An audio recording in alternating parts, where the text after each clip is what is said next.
और जिले के तमाम कार्यकर्ताओं के साथ में हम वहां पे मजबूती से पहुंचे और मजबूती से उस परिवार की आवाज उठाई। आज आप देख लीजिए सारे के सारे आरोपी जेल में।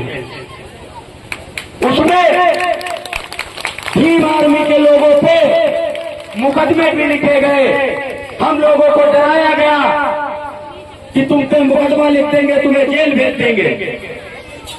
और आप लोगों ने शायद अगर आप लोग हमारे कार्यकर्ताओं के फेसबुक पे, इंस्टाग्राम पे या यूट्यूब चैनलों से जुड़े होंगे तो भली भांति आप लोगों ने देखा होगा। हमने प्रशासन से खुले तौर पे बोला था कि ये भीम आर्मी का शेर है, ये बाबा साहब को मानने वाला शेर है, ये संविधान को पढ़ने वाला शेर है, ये ना ही तुम्हारी जेल की धमकी से डरने वाला है और ना ही ये मुकदमों से डरने वाला है। और ये आप सोच लीजिए, जो भीम आर्मी वाले हैं, ये जो नीला गमछा डाल के चलते हैं, इसी को अपना अपनापन समझते हैं।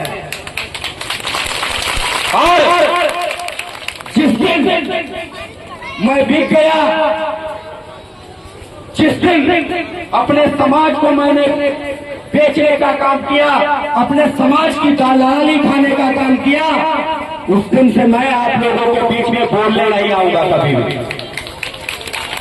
कोई भी एक हरदोई जिले के अंदर 50 कार्य करवाए होंगे, जहां पे भी हमारे भाइयों बहनों को प्रताड़ित किया गया होगा, वहां पे भीम आर्मी के लोग पहुंचे होंगे और एक भी व्यक्ति रहेंगे कि भीम आर्मी वालों के लिए हमने 1 रुपये खर्च किया है या 1 रुपया भीम आर्मी वालों ने लिया है, तो मैं उसी दिन से अपने पद का त्याग कर दूंगा। और आप लोग देख रहे होंगे कि हमारे समाज के लोग संसद में नहीं बैठे हैं, कि हमारे समाज के लोग विधानसभा में नहीं बैठे हैं, अच्छे अच्छे पदों पर बैठे हैं। किसकी बदौलत? सिर्फ हमारे भारतीय संविधान की बदौलत। वरना आज या तो तुम छोटे चिल रहे होते और या तो तुम किसी की नाली साफ कर रहे होते या तुम उत्थानवादी ताकतों के गुलाम होते। ये सिर्फ बाबा साहब के संविधान की बदौलत आज तुम अच्छे से अच्छे पदों पर बैठे हो और अच्छे से अच्छी गाड़ियों में घूमते हो और अच्छे से अच्छे मकानों में घूमते हो, अच्छा खासा रहन सहन है।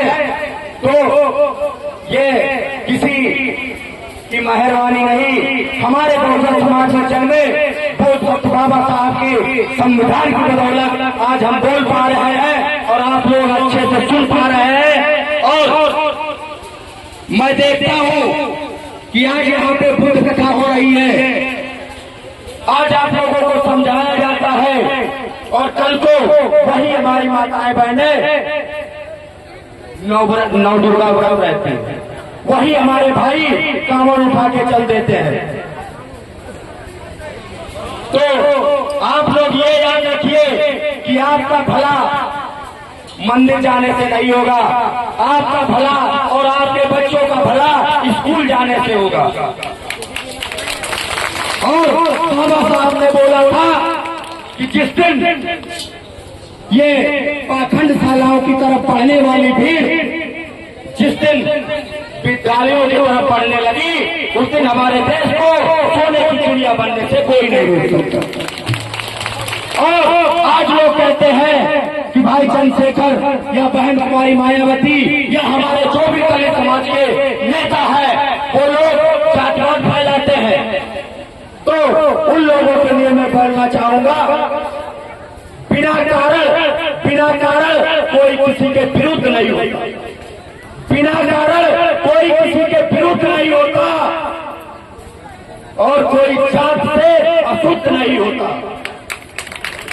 बिना कारण कोई किसी के विरुद्ध नहीं होता और जात से कोई अशुद्ध नहीं होता। अरे कुछ तो बात नहीं होगी और कुछ तो कमी नहीं होगी इस धर्म में, वरना महलों में रहने वाला राजकुमार गौतम बुद्ध नहीं होता। जब तथागत गौतम बुद्ध ने देखा कि हमारे समाज में ही हमारे समाज के ही लोग दबाए जाते हैं, तब उन्होंने घर बार सब कुछ छोड़ दिया और धम्म दीक्षा ली और संसार को एक ऐसा संकेत दिया। वो उन्होंने हिंसा का रास्ता ना चुनकर अहिंसा का रास्ता चुना। उन्होंने सारा कुछ छोड़कर समाज को उस तरीके से देखा, जात पात का भेद मिटाने की कोशिश की और उन्हीं के पद चिन्हों पे चल करके बोध सत्य बाबा साहब ने हमारे लिए जो संविधान तैयार किया है उसमें भी उन्होंने जात पात को दर्जा नहीं दिया, हर किसी को समान अधिकार दिए। तो यही है कि लोग कहते हैं कि ये लोग जात पात फैलाते हैं। जब हम लोग जात पात से दूर नहीं हुए, हम लोग तुमसे दूर नहीं हुए, तुम लोगों ने हमें दूर किया हमारा शोषण कर करके।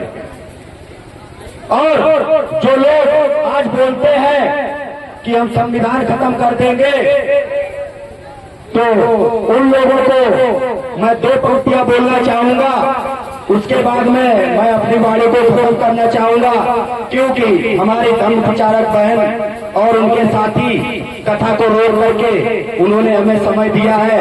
तो ज्यादा समय ना लेते हुए जो संविधान खत्म करने की बात करते हैं और संविधान बदलने की बात करते हैं, उन्हें ट्रेलर तो देख लिया होगा कि आज तुमने सिर्फ बात खत्म करने की है, तो तुम लोगों का ये हाल हुआ है। और जिस दिन तुम लोगों ने संविधान खत्म कर दिया तो उस दिन तुम्हारा क्या हाल होगा, ये तुम कल्पना कर लेना। और हमारे बहुजन समाज के लोग बाबा साहब का और संविधान का सम्मान करते हैं, इसलिए वो तथागत गौतम बुद्ध के अनुयायी है, बाबा साहब के अनुयायी है, इसलिए वो हिंसात्मक नहीं होते हैं। वरना